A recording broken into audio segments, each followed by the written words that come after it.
Hello, ఇంట్లో పన్నీర్ ఎలా తయారు చేసుకోవాలో చూసుకుందాం. ముందుగా ఒక 1/2 లీటర్ పాలు తీసుకోండి, చిక్కవి తీసుకోండి. అందులో వాటర్ ఏమి యాడ్ చేయొద్దు, అసలు వాటర్ యాడ్ చేయకండి. చిక్కని పాలే గ్యాస్ మీద పెట్టేసుకొని బాగా మరుగుతున్నప్పుడు ఒక నిమ్మబద్ద తీసుకొని అందులో హాఫ్ పిండేసేయండి. పిండేసినప్పుడు కొంచెం కొంచెంగా ఇరుగుతుంది. ఇంకా ఇరగలేదు అనుకున్నప్పుడు ఇంకో కొంచెం పిండండి, ఏం కాదు పిండితే.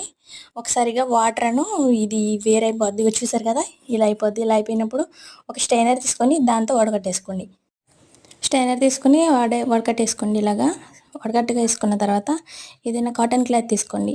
వైట్ కలరే కానీ ఏ కలర్ అయినా కానీ ఒక కాటన్ క్లాత్ తీసుకోండి. ఆ కాటన్ క్లాత్లో ఇది నేను వడకట్టేసుకున్నాను కదా, సేమ్ ఇలాగ వేసేసుకోండి. వేసేసుకొని 4 పక్కల ఫోల్డ్ చేసేసుకోండి. చూసారు కదా, ఇలాంటి క్లాత్లో తీసేసుకోండి. ఎందుకంటే వాటరు బయటకు వచ్చేస్తుంది కదా, మనకి చిలికదైతే బాగోదు. ఇదైతే కాటన్ అయితే బాగుంటుంది. ఇలా నేను మరగబెట్టుకున్న గిన్నెలోనే వేసేసుకున్నాను. వేసుకున్న తర్వాత నా దగ్గర చిన్న రోల్ ఉంది, దాన్ని పెట్టాను. రోల్ పెట్టిన తర్వాత దానిపైన చిన్న రోకలు కూడా ఉంది, సేమ్ దాన్ని కూడా పెట్టాను. ఎక్కువ బరువు అయితే బాగుంటుంది కదని ఒక 1 అవర్ తర్వాత తీసి చూశాను. చూసారు కదా ఎలాగుందో, గట్టి పడిపోయి సేమ్ మనకు పన్నీర్లాగా తయారైపోతుంది. దీన్ని మనకు కావాల్సిన షేప్లో కట్ చేసేసుకొని స్టోర్ చేసేసుకోవడమే. అప్పటికప్పుడు కావాల్సిన వాళ్ళు వండేసుకోవచ్చు. స్టోర్ లేదు, మేము స్టోర్ చేసుకుంటాం అనుకున్న వాళ్ళు ఎక్కువ పాలు తీసేసుకొని సేమ్ ఇదే ప్రాసెస్లో చేసేసుకొని ఫ్రిడ్జ్లో పెట్టేసుకోవచ్చు.